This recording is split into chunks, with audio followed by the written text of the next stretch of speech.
그러면 다시 like 페이지로 돌아가 보도록 할게요. 그럼 여기서 인풋이 100%로 되어 있죠. 이 상태로 그대로 두고 이 서치에다가 저희가 이제 위치에 관련된 속성들을 주게 될 건데 그 부분은 서치에다가 적용을 해주도록 할게요. 여기 보시면 위쪽과 좌우가 20픽셀로 되어 있으니까 저희는 그냥 사방향 모두 20픽셀을 적용해 보도록 할게요. 여기다가 마진을 20픽셀로 적용을 하겠습니다. 그러면 저희가 의도한 형태로 디자인이 된 걸 보실 수가 있죠. 지금 이제 남은 거는 이제 아이콘을 붙이는 건데 이 아이콘은 조금 나중에 다시 작업을 해주도록 할게요. 일단 기본 골격을 만드는데 조금 더 충실하도록 하겠습니다. 그리고 이 텍스트 에어리어도 위치가 이동이 돼야겠죠. 이것도 마찬가지로 일단 마진을 24픽셀로 줄게요. 왜냐면 여기 왼쪽에 마진이 24픽셀이거든요. 다시 여기로 돌아와서 20픽셀로 적용을 해주고 그러면 이렇게 띄어진 걸 보실 수가 있죠. 이 영역은 쭉 떨어져야 되잖아요. 그럼 그 영역만 그러면 여기까지가 20만큼의 간격을 빼고 이 간격을 저희가 적어주면 저희가 의도한 간격만큼 적용을 할 수가 있을 거예요. 그럼 여기의 간격이 144니까 124를 적용해 주도록 할게요. 마진 탑을 124픽셀 저희가 의도한 대로 이제 적용이 된 걸 보실 수가 있고요. 그러면 여기에 디스크립션이 있었죠. 그럼 텍스트 에어리어에 디스크립션에다가 마진 탑을 12픽셀만큼 주도록 할게요. 그러면 이제 저희가 의도했던 어떤 유사한 형태가 되어가고 있죠. 이 상태에서 이제 아이템만 남았는데 이 아이템은 일단은 리스트에서 저희는 이제 이미지 태그로 이미지를 넣는 방식을 쓰는 게 아니라 여기서도 그러니까 비율이 원본의 이제 파일 크기와 다르기 때문에 이제 백그라운드로 이미지를 지정하도록 할게요. 그러면 여기서 위스는 일단 잘 모르겠으니까 100픽셀로 둬볼게요. 각각 100픽셀. 그리고 백그라운드 컬러로 일단 위치를 잡아보도록 할게요. 세로 고침을 하면 이렇게 쭉 나열이 되게 되죠. 근데 이제 저희는 두 개씩 떨어져야 되니까 이 형태를 디스플레이를 인라인 블락으로 변경을 하도록 하겠습니다. 그러면 이런 식으로 되는 걸 볼 수가 있죠. 근데 지금 보시면 이 디자인 파일을 보시면 두 개씩 떨어져야 되잖아요. 그러면 여기서 저희가 위스를 100픽셀로 주는 게 아니라 50%로 줘볼게요. 이 말은 전체 위스의 50%만큼 먹겠다는 얘기죠. 그러면 마찬가지로 하이트도 50%로 일단 적용을 해볼게요. 근데 아이템이 모두 사라졌죠. 왜 아이템이 사라지냐면 지금 이 리스트에 대한 항목에서 지금 검사 도구로 한번 확인을 해볼게요. 이 리스트라는 항목에서 아이템들이 쭉 있는데 지금 이제 왼쪽에 여기 보시면 보이시는지 모르겠는데 200픽셀과 0픽셀로 되어 있는 걸 보실 수가 있죠. 이게 위스와 하이트를 표시해 주는 거거든요. 저희가 이렇게 마우스를 올리게 되면 근데 지금 왼쪽에 보시면 하이트가 0픽셀로 표시가 되는 걸 보실 수가 있죠. 근데 여기서 픽셀로 적어주게 되면 다 표시가 되는데 이렇게 표시가 되고 있죠. 제가 값을 올리면 더 커질 수도 있고요. 근데 하이트가 0인 이유는 부모가 가진 하이트 값이 없기 때문이에요. 보통 이제 이렇게 퍼센트로 적어주게 되면 부모의 값을 이제 상속을 받아서 그 상속받은 값에서 퍼센티지가 정해지게 되는데 이 부모가 가진 하이트가 없다 보니까 이 요소가 하이트 50%를 해줘도 적용이 되지 않는 거예요. 100%를 해줘도 적용이 되지가 않아요. 그래서 저희는 퍼센트 말고 그냥 픽셀 값으로 일단 적용을 해보도록 하겠습니다. 이거의 하이트는 148이죠. 그럼 148 픽셀을 일단 적용을 해보도록 할게요.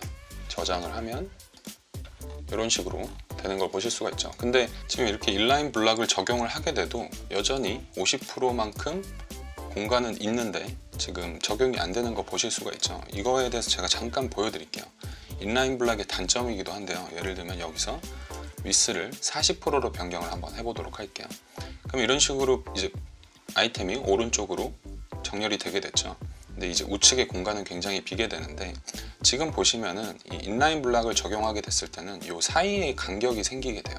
저희가 이거를 적용해 준 적이 없는데도 이런 식으로 사이 간격이 생기게 되거든요. 아래쪽도 마찬가지고 이 간격은 왜 생기냐면 사실 인라인 블락 자체가 글줄이잖아요. 글줄이다 보니까 폰트에 영향을 받게 돼요. 그래서 예를 들면 여기다가 예를 들면 아이템 말고 이 아이템의 부모가 되는 요소에다가 폰트 사이즈를 0으로 이제 바꾸게 되면 이 공간들이 모두 사라지게 되거든요. 그래서 다시 이거를 저희가 50%로 변경을 해보도록 할게요. 그리고 새로 고침을 하면 50%가 적용이 된 거를 보실 수가 있죠. 이런 식으로 이제 적용을 해줄 수도 있는데 조금 찝찝하긴 하죠. 그죠? 왜냐하면 폰트 사이즈를 강제로 0으로 만들어 버리는 거기 때문에 뭔가 자연스럽지도 않고, 예를 들면 이제 이 안에 또 아이템들이 생기게 되면 이 아이템에서 폰트 사이즈를 다시 키워줘야 되는 또 불편함들이 생길 수도 있고요.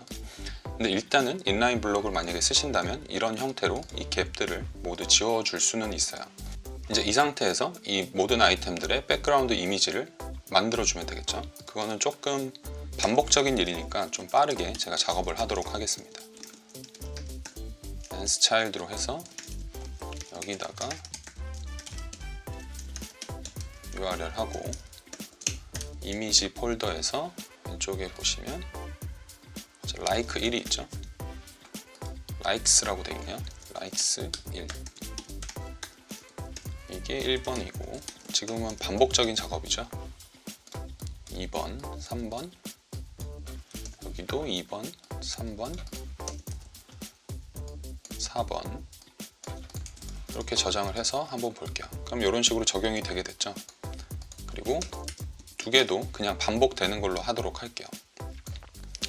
얘는 5번이고 얘는 6번이고 이미지 번호는 다시 1번으로 돌아가도록 할게요. 제가 준비해 놓은 이미지가 총 4장이기 때문에 아래쪽은 반복이 되게끔 적용을 해놨어요. 그럼 이제 똑같은 이미지가 됐죠. 이 상태에서 마찬가지로 이 아이템의 백그라운드 사이즈를 커버로 적용을 해주시고 백그라운드 포지션을 센터로 적용을 해주시면, 일단 이렇게 적용을 하면 저희가 이제 조금 의도했던 방향대로 작업은 됐다고 보실 수 있을 것 같아요. 근데 이제 이 사이에 간격들이 또 필요해지잖아요. 그러면 여기다가 저희가 헤딩을 줘볼게요. 헤딩을 24로 일단 주고, 패딩을 주면 이렇게 좌우에 여백이 생긴 걸 볼 수가 있죠. 그럼 이제 이 아이템에도 좌우에 패딩을 줘야겠죠. 디자인 파일을 잠시 열어보면 지금 여기 보시면 사이 간격은 한 17 정도 되거든요. 이것과 이제 유사하게 한번 작업을 해볼게요. 일단 그럼 여기에서 마진을 17이니까 반반 나누면 한 8픽셀 정도로 나누면 될 것 같거든요. 이렇게 적용을 해볼게요. 이렇게 되면 또다시 이게 튀어나가 버리게 되죠. 얘는 이미 50%의 위스를 가지고 있었고 나머지 여백 없이 50%를 가져야만 이게 줄바꿈이 되지 않고 정상적으로 그리드처럼 표현이 될 수가 있는데, 이제 추가적으로 마진이 8픽셀이 생겼다 보니까 이 부분 때문에 이제 튀어나가 버리게 돼서 줄바꿈이 되고 있는 걸 보실 수가 있죠. 이 부분을 이제 고쳐주기 위해서는 뭐 여러 가지 방법이 있을 수 있겠지만, 일단 저희가 준 이 50픽셀에서 사실상 마진이 좌우로 먹었기 때문에 사실상 16만큼 늘어난 거라고 보실 수 있거든요. 지금 제가 계산을 해보면 여기가 50%고 여기가 50%죠, 그죠? 근데 여기도 8만큼 늘었고 여기도 8만큼 늘었고 여기도 8만큼 늘었고 여기도 8만큼 늘었어요. 그래서 상하 좌우 모두 8만큼 늘었기 때문에 저희가 이 위스만큼을 빼야 돼요. 이 50%에서 마이너스 16픽셀을 해줘야 되거든요. 이런 식으로. 근데 이렇게 이제 적용할 수 있는 방법을 저희가 배운 적이 없잖아요. 그래서 그 방법에 대해서 제가 잠깐 얘기를 하고 넘어갈게요. 퍼센트에서 8픽셀을 빼야 되잖아요. 16픽셀을 빼야 되잖아요. 이런 식으로 하면 적용이 됐으면 좋겠는데 이렇게 하면 적용이 되지가 않고 CSS에서 칼크라는 이런 방법이 있어요. 이 칼크를 쓰게 되면 안에다가 50% 하고 마이너스 16픽셀을 써주게 되면 이 해당 값들이 다 계산이 돼서 적용이 되게 되거든요. 이렇게 한번 하고 제가 새로 고침을 해보도록 할게요.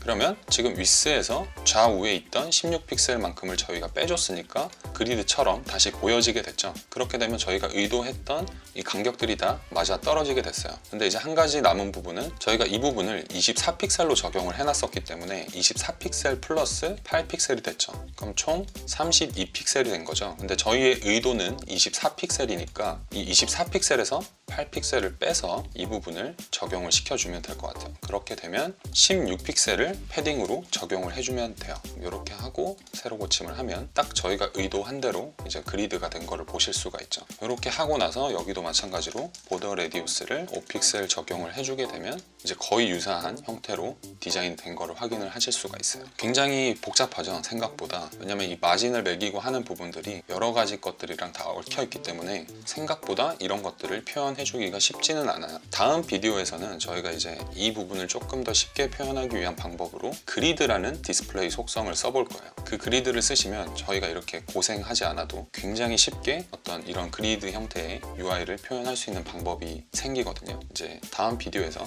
그 내용을 한번 배워보도록 할게요.